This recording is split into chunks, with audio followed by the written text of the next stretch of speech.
Hey, what's going on guys, it's me JC and welcome back to my channel once again. In today's video, I want to talk about the problem of Shadows of Evil because a bunch of people in our community seem to not like Shadows of Evil as much as the Giant, and I've been trying to figure out why. Now before I start this video, let me just say that I think Shadows of Evil is a really good map, but I think I finally put my finger on what makes a lot of people dislike this map. So let's go ahead and get right into it. Shadows of Evil is an awesome map, a really well-made map, and overall, I enjoy it with much enthusiasm. However, there is something this map lacks, something that truly didn't catch my attention until now. You see, while Shadows of Evil has a unique atmosphere packed with so many secrets, it doesn't really matter in the long run. Its place in the zombie storyline is one that is literally doomed in existence.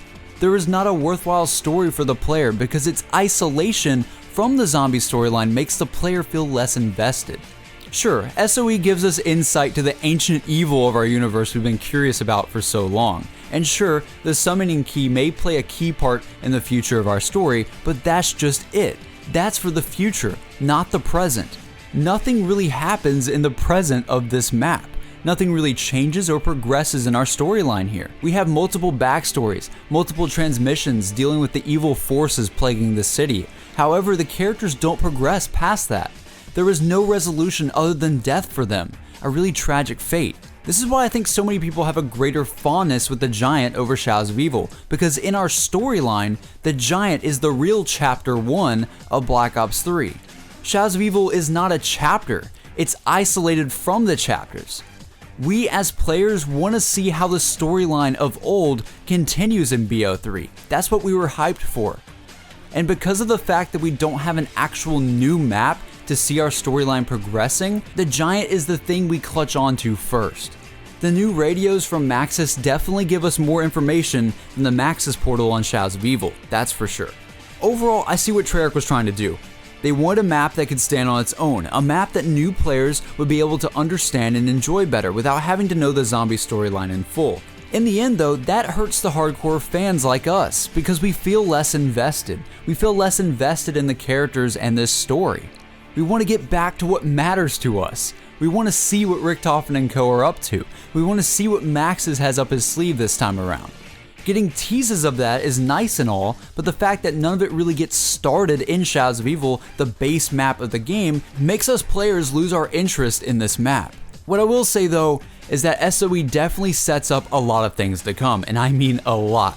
It gives us a showcase of the evil we've been hearing about for so long, and it also includes a couple of Easter eggs, like the pieces of paper and notes, the hint of the original 4 in the Zombies universe, and just the overall arc of BO3 and how things are going to play out. It hints at what's to come, which is exciting. However, I would have liked to see some of it really play out in Shadows of Evil. Instead, it was just mostly set up. That's the problem. It doesn't really hold my interest because in all, Shadows of Evil just teased what's to come in the future. And its storyline as a whole concluded with a feeling of, oh, you guys are just going to die. That's it. And I know what you guys are probably asking. If Shadows of Evil didn't hold my interest because it's isolated, how come Mob of the Dead did? Well, with a map like Mob of the Dead, although it took place in isolation from our normal story, it still had a really cool story arc that resolved with Weasel getting his revenge and breaking the cycle. It felt like you accomplished something. Shadows of Evil didn't give me that feeling. Even when doing the Easter egg, which is supposed to make you feel accomplished, Richtofen just comes out and steals the summoning key from you, and all of your work was for nothing really.